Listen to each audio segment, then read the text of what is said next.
My copy of Star Fox Zero was provided by Nintendo of America. For the record, this does not change or influence my opinions in any way, shape, or form of the game. So with all of that out of the way, is Fox McCloud soaring into a new HD generation of awesomeness, or does this game fall short of what could have been?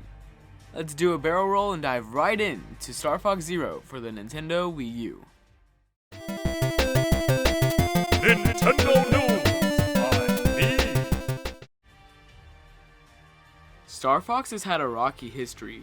Ever since Star Fox 64 hit store shelves in 1997, there hasn't been another major game in the series. There was the mediocre Star Fox Adventures for the GameCube and various titles for the Nintendo DS, but not a single one of those captured the magic of the original game. In fact, Star Fox 64 3D is the only game of the franchise that I've actually played, which I received via Club Nintendo as a Platinum Reward one year. And if I'm being honest, I never really played that much of it. However, I was really excited to try out Star Fox Zero for the Wii U at the moment it was demoed at E3 2015.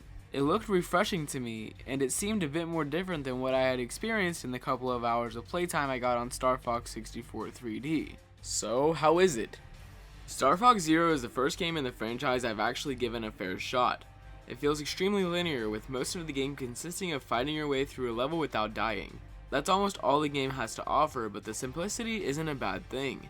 After a certain event happens, you move straight on to the next mission. You would think that the story aspect of the main game would bind all of that together in each assignment.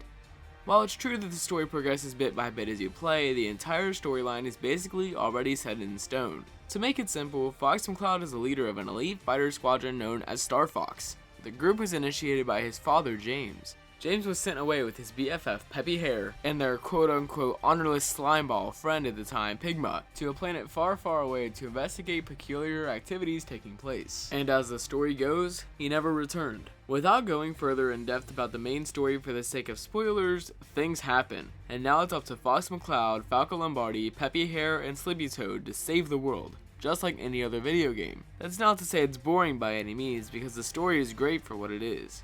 While that added in with the rest of it creates a pretty exciting plot, there's something that, at one time, wasn't as interesting: the graphics. I know that this isn't the most significant part of any game according to most people, and that's true for me as well. Nice visuals are just a good bonus to any title, but I feel like this game could have had just a bit more. Don't get me wrong, it does look nice. In fact, it looks very nice. After the backlash from fans after the gameplay's initial reveal though, I'm glad that Nintendo pushed the game back a bit, as the visual style has flip-flopped for the better. Still, every now and then, it isn't as pretty as what it could be. Maybe it's just because of the immersive world or the multiple airships that pass by during a mission rather frequently. But sometimes it just seems like a game from, say, the Wii generation. At least when you compare it to other games like Super Mario 3D World or Smash Bros. For Wii U. Fortunately for us, that is only a rare occurrence. You can definitely see an upgrade compared to the earliest gameplay shown. If you just compare this footage from the original E3 debut, man oh man, it is drastically different. It really does add a lot more appeal to the game. However, you can only truly appreciate the upgrades when you're actually looking at the TV. 2 weeks into having the game, I discovered something amazing. I was upset with the gamepad as the main hub for the controls and the TV for the action going on, because if you have the cockpit view on the gamepad, it was frustrating having to only watch the controller screen. I wanted to see just how good everything looked on an HD screen. Me being the oblivious to everything type of person that I am, I just then discovered that with the push of the minus button, you're able to switch views for the game. That way you can have the main cockpit view on the TV and the third person screen on the gamepad. I didn't know this change was possible until that long into having the game, but man, I love it. And speaking of having to use the gamepad to control, I will say the controls can get somewhat cumbersome.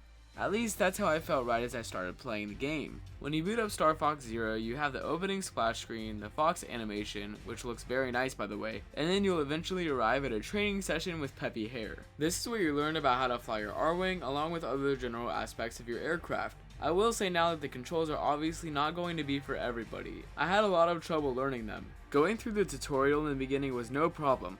However, when you throw yourself into the big, expansive worlds that each environment embodies, you begin to lose grasp of the controls. I found myself having to recalibrate my sensor to shoot missiles at enemy ships at times. It wasn't that often, but it still happened. It was a very frustrating time going through the process to make sure the gyro sensors work properly. I found it to mainly happen when you turn, as the gamepad is the main hub for moving around.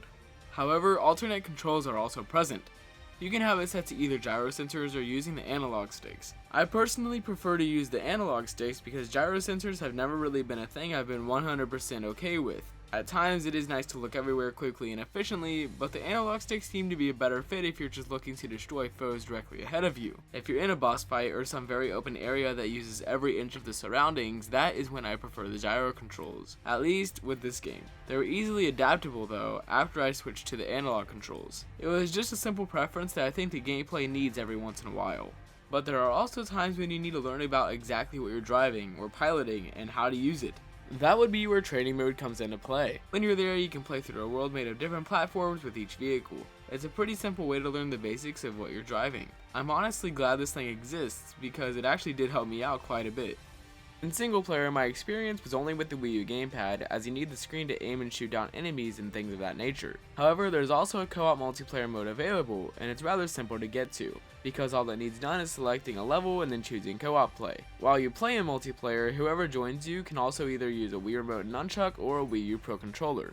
Basically all it is though is one person moving around while the other one shoots missiles. It isn't all that much, but it would force you to work together to take down enemies. But on another note, I really enjoyed the boss battles. As I said before, I'm practically new to Star Fox. With that said, I'm not too familiar with the enemies or opposers, but dang, these battles can get intense. I was pleasantly surprised with each boss that I went up against, since they're all something that incorporates the R-Wing or its transformations very well. For instance, my favorite boss was in Fuchina, or as the game refers to as the Frozen Planet.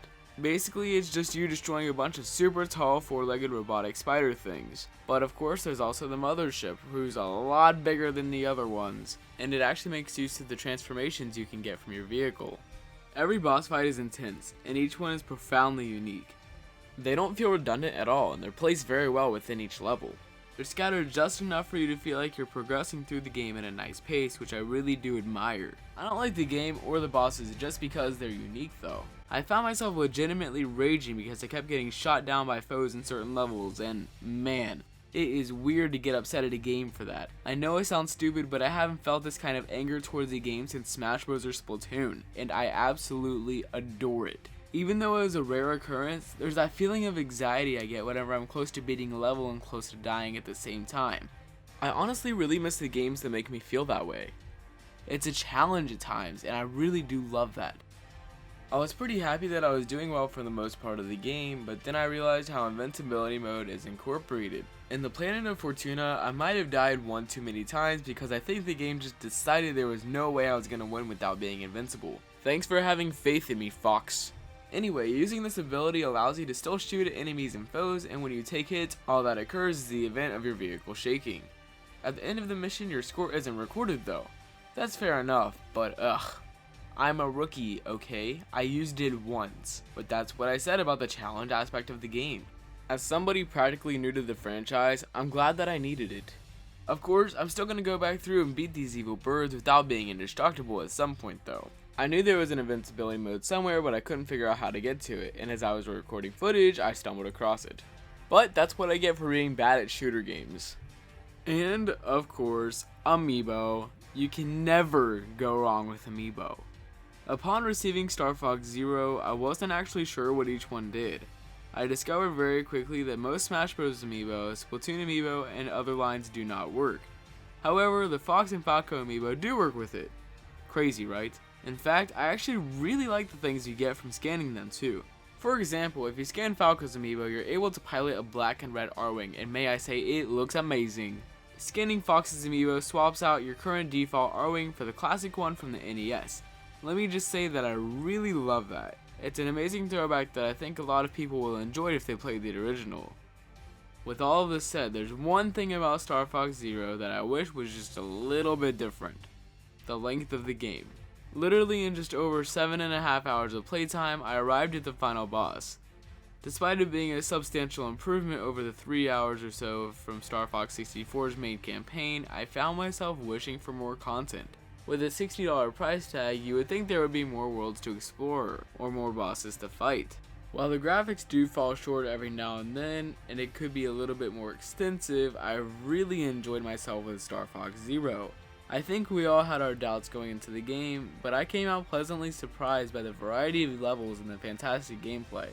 But would I recommend paying $60 for it? Considering the game is a decent length for a Star Fox game and also comes with a copy of Star Fox Guard, I would recommend it to any Wii U owner that's into the shooter style games. But overall, Star Fox Zero is really great. So with that said, I want to thank you all so very much for watching my review of Star Fox Zero, and be sure to let me know if you will be picking up the game down below in the comments. Thanks for watching, and I will talk to you next time.